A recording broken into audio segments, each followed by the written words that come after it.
ഹരി ഓം ശ്രീ ഗുരുഭ്യോ നമഃ. കൃഷ്ണഗാഥ തുടർച്ച. ആനകളെല്ലാമീ ദീനങ്ങളായി തന്നാനനം താഴ്ത്തി തളർന്നു കൂടി.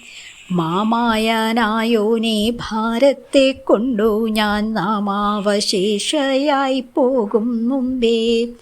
പാരാതെ കണ്ടെന്നെ പാലിച്ചു കൊള്ളണം കാരുണ്യക്കാതലേ കൈതൊഴുന്നേൻ. വേദന പൂണ്ടൊരു മേദിനിയാലിതു വേദിതനായ വിരിഞ്ചനപ്പോൾ. വാനവർ ചുഴറ്റു മേദിനി താനുമായി വാർതിങ്കൾ മൗലി തന്നാലയത്തിൽ. പാരാതെ ചെന്നവർ ചൊല്ലി നിന്നെല്ലാരും പാലാഴി തന്നേലും ചെന്നു. പിന്നെ വാരുറ്റു നിന്നോരു വാക്കുകൊണ്ടം നേരം വാരേജ നേത്രനെ വാഴ്ത്തിച്ചൊന്നാർ. ഈരേഴു പാരിനും കാരണമായൊരു കാരുണ്യപൂരമാം വാരിരാശേ. പാരിടം പൂരിച്ച ഭാരത്തെ തീർത്തിന്നു പാലിച്ചു കൊള്ളേണം പാരാതെ നീ. നിൻകനിവില്ലാകിലങ്ങളിന്നെങ്ങനെ സങ്കടം പോക്കുന്നു തമ്പുരാനേ. വങ്കനി വാണ്ടെങ്ങൾ സങ്കടം തീർക്കണം പങ്കജലോചന ശങ്കിയാതെ. വാസവൻ മുമ്പായ വാനവരിങ്ങനെ വാഴ്ത്തിന നേരത്തു വാരിജാക്ഷൻ.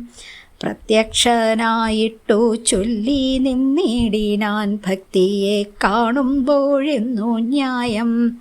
മുന്നമേ തന്നെ അറിഞ്ഞു ഞാൻ പോരുന്നു മന്നിടം ചേരുന്ന ഭാരമെല്ലാം. ഇന്നിങ്ങു വന്നിടും നിങ്ങളെന്നുള്ളതും എന്നുള്ളം തന്നിലുണ്ടോർച്ചയെന്നാൽ. ഭൂഭാരം തന്നെ തളർപ്പതിന്നോരോരോ വ്യാപാരം ചെഞ്ചമ്മേ ചെയ്വതിനായി. മാനുഷനായി പിറക്കുന്നതുണ്ടു ഞാൻ ആനകദുന്ദുഭിസൂനുവായി. മുത്തവനായി പിറന്നു നിന്നിടുമേ മൂർത്തി വിശേഷമായി ചേർത്തനന്ദൻ.